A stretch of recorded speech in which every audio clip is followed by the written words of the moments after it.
In this chapter, we're going to actually build a small web application using PHP and MySQL.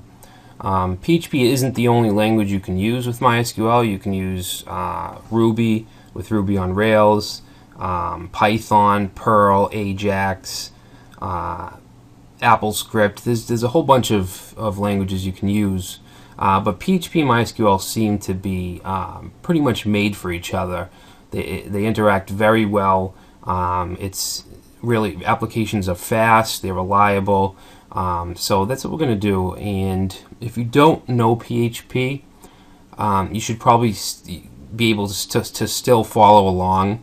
It will help if you know any programming languages, because fundamentally PHP has a lot of the aspects and functionality of any programming language. We have variables, we have functions, arrays, things like that. So I'm going to go over just those basic functions in this chapter. Okay, so now to run PHP, it's a server-side language, so you do need a server. If you have been following along and you installed XAMPP, that's perfect. XAMPP offers PHP along with MySQL. If you are using a host like, I don't know, GoDaddy or HostGator, they offer PHP on all their servers, or all their shared servers, so you shouldn't have to install it if you have a shared host. If you have a dedicated server somewhere and it's not managed, you might have to install PHP, which is pretty easy. There's a ton of guides online you can follow. So we're going to use XAMPP, and the folder we want to use for all our PHP code by default is in the C drive, and then in the XAMPP folder, and then you want to go to htdocs. Alright, so this is where you want to create your folders for basically your applications. What we're going to be building is it's a customer manager called CManager, and I have the finished product here. Alright, so we're going to have an index page, we'll have an add customer page, an edit customer, and then delete customer, which isn't a page, it'll just delete and then redirect. Alright, and we have a database file which is going to be used to connect with MySQL, and we'll be using the MySQL extension, and it's more secure and more powerful than the standard MySQL extension. So then we just have a bootstrap template. Alright, so we just have our bootstrap files, and it's not the prettiest thing. Actually, why don't I show you it while we're at it. So this is it. Let me just change this to CManager done. Alright, so it's basically just a customer manager. We have a list of customers. This is actually connected with the store2 database, which is right here, which I've been using just for staging. So we have their name, email, address. We can edit the customer, so we can change their information. We can delete the customer here. We can add a new customer, okay, and then it should just show up in the list. So it's a pretty simple application. I think it's a really good application for you to give you an introduction to MySQL and PHP. So let's go over some of the PHP fundamentals that we'll need to know. So I'm going to go back to my htdocs folder, and I'm just going to create a new file, and I'm just going to call it start PHP. And let's open that up in Notepad. And to access it, okay, we put it in our htdocs folder. To access it, we just need to say localhost/start.php. Alright, so we get a blank file. So when you're typing PHP, you need to have it in what's called PHP tags. So these are the tags. We have an opening and a close. The close in most cases is optional. You don't need to have it usually, but I guess it's good practice to have it. So we have the less than, question mark PHP, and then we have a question mark greater than. And in PHP we can have variables. If you know JavaScript or other programming languages, a variable is just something that holds a value which can change whenever you want. So we can say my var, and we can set it to a string. We'll set it to hello. Alright, so when we use text with a variable, we need to enclose it inside quotes. And with PHP, it can be single quotes or double quotes. But it doesn't matter which you use, just make sure that you're consistent. You don't want to have some singles and some doubles. Stick to one method. Alright, now that's a variable, and we can print that out on the screen by saying echo my var. And semicolon is mandatory, you need to have that. So if we save this and reload, it prints out hello on the screen. And if we look at the source code, all you see is hello. You don't see any of the PHP code. You can't see that in the browser. Now, so that's a variable. We also can have arrays, which is an array holds multiple values from one variable. For example, let's say we'll create an array called cars. Alright, so we'll say cars is equal to array, and then in here we can say I don't know, we'll say Toyota, and you want to separate them with a comma. Say Honda, Ford, and I don't know, Mazda.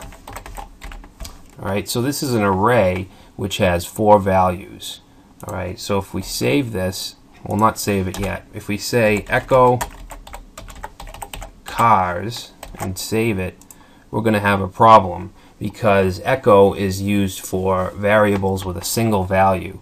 You can't echo out an array. You'll just get an error and you'll get this array. So what we need to do if we want to print out these values is we need to use a for each loop. Alright, so if you used other program languages, loops are very common. We have the while loop, for loop. In PHP, when we're dealing with arrays, we have the for each loop. And to do this, we just need to say for each, and then we want to put the name of the array, which is cars, and then we want to say as, and then give it a keyword or a variable, which will be car. So we'll say cars as car, and then we can echo out car. Okay, we save that and reload. We have all of our values. Obviously this doesn't look very good, it's all scrunched together, so we can actually embed HTML in here as well. So to do that we need to concatenate. So we need to do a dot and then open some quotes, and then in between the quotes we can use HTML. So in this case we'll use a line break, which is the BR tag, and we save it and reload. You can see that the line break is now in effect. So if we look at the source, we have a line break after every car. And we don't need to we can put any HTML we want. For instance, we could make these an H1 tag. You can see that when we're using HTML in the echo statement, we need quotes, and then to concatenate on PHP, we just use a dot. In JavaScript, this would be a plus sign. It's the same exact idea. It's the same thing. And let's change this to an ending H1. Alright, so now the cars will be surrounded in H1 tags. Alright, so what else? Functions. We're not going to be using too many custom functions in this app, but it's good that you know them. So to declare a function, we just want to say the word function, and we want to name it. We can say we'll just call it my function, and then you want parentheses and then some curly braces, and in the curly braces is where you put what you want to happen when you call this function. So we're just going to say echo this is my function. Alright, now if we save this and reload, we see nothing, and that's because we've only defined the function, we haven't called it.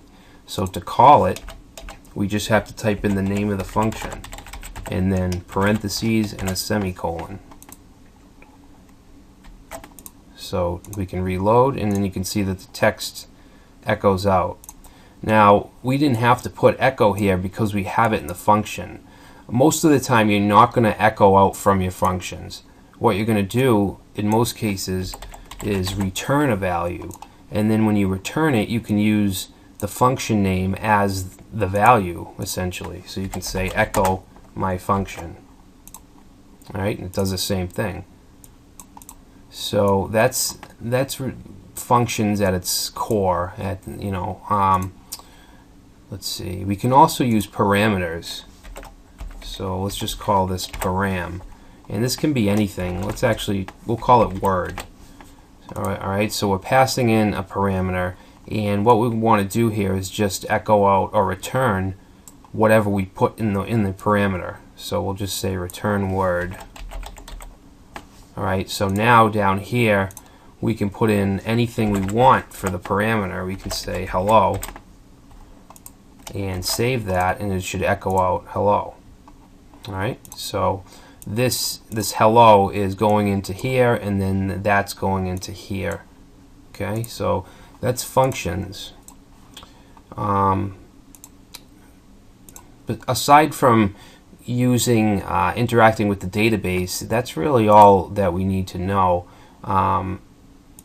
We need to know how to include files, because we're going to create a database file, and then we need to include that in each of our PHP files. And to do that is really easy.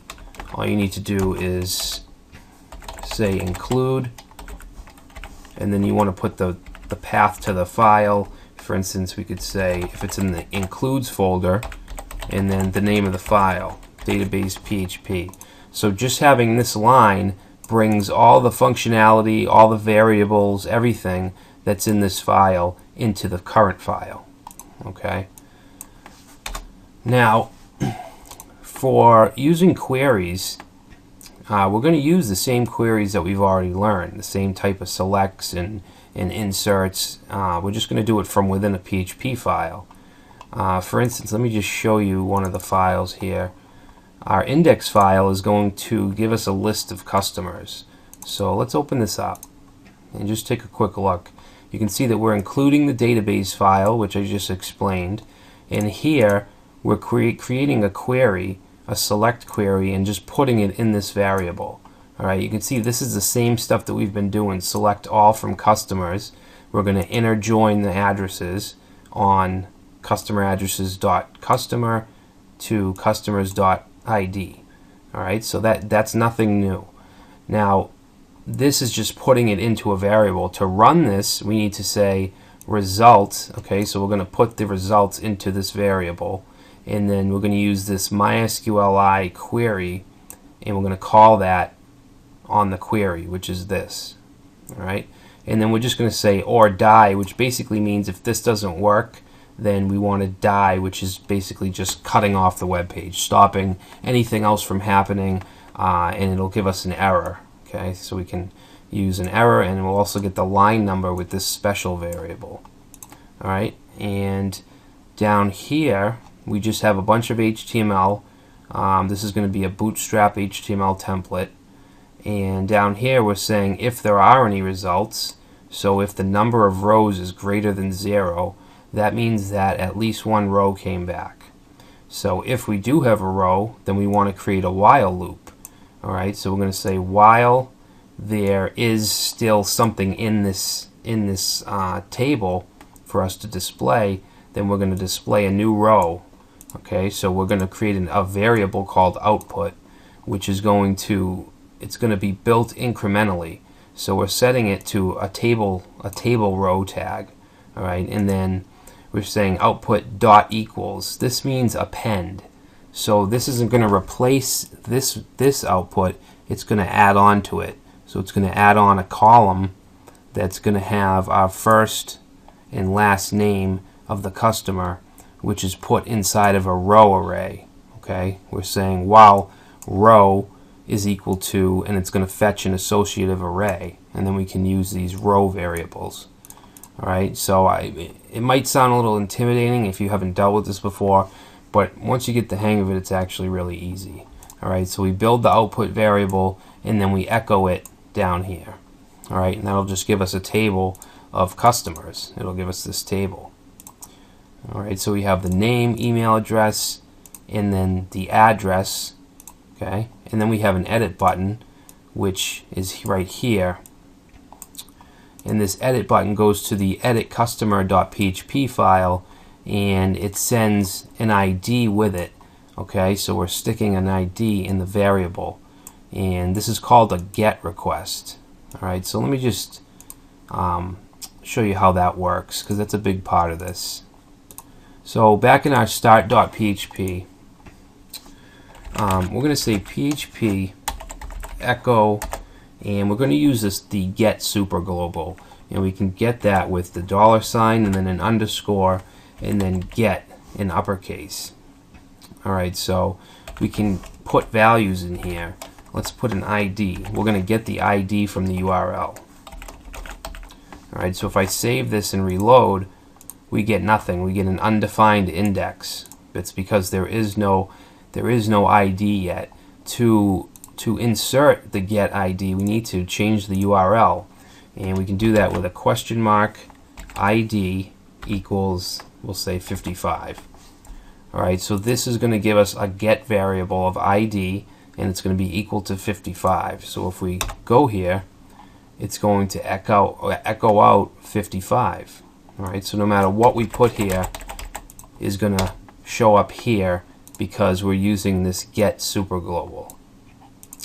Alright, we can put more than one. We can say ID equals 44.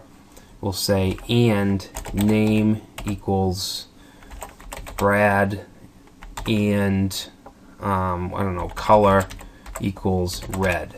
Alright, so this is 3 different get variables, and it's only going to display the ID because that's what we're calling for. If we change this to color, then it's going to give us red. And we can even loop through the get array if we go like this. Actually, you know what? We're not going to loop through it. I want to show you the print r function. So this is basically an echo for arrays. So if we stick in here the get array and then reload, it shows us our array and all the values. Okay, and we could for each through it. We can say for each get as, we'll just say get, then we want to echo out get, and then we'll concatenate a line break. Alright, so if we save that and reload, it gives us all our variables. Alright, and we can add on more here. Whoop. We can add on more. Let's say car equals Ford. Alright, so now it's going to print out Ford. So that's how get works, and we're going to be using that to single out certain customers. Okay. So let's go back to our application. I just want you to get a little familiar with this. The database file is stored in the includes folder. Alright, and this file we're including in all of our other files, which is right here. Alright, so if we open that up, it's not a lot of code here. Basically here we're setting some variables to our database. Alright, so the DB host is localhost. It's usually localhost on just about all shared servers if you're using a shared server. DB name, now I'm using the store2 database, and then I have my database username and password. And then I'm going to pass that down here. I'm creating a variable called MySQLi, and this is actually object-oriented programming. Alright, so when we instantiate it, this is all object-oriented. And if you look at our queries, we have MySQL, which is the variable that we're setting right here. Okay, we're setting that, and then we can use it to call our query. And when you see this little arrow here, it's basically, it's object-oriented programming. MySQLi is an object, and then query is an action. All right, so it's an action of this object. And MySQLi is a built-in object with PHP, or at least PHP 5. So we're setting that variable to be a new MySQLi object, and then we're passing in our parameters, all our database credentials. And this is just an error handler. It's saying if it can't connect, then it's going to print out connect failed along with a special error. All right, so that's all this does. So it's a very simple file. We're actually going to do that. We're going to connect to the database in the next section. But I just wanted to get you just a little familiar with PHP as well as this application. So like I said, in the next chapter, we're going to set up our structure. We're going to get the Bootstrap template, get that set up, and then we'll move on.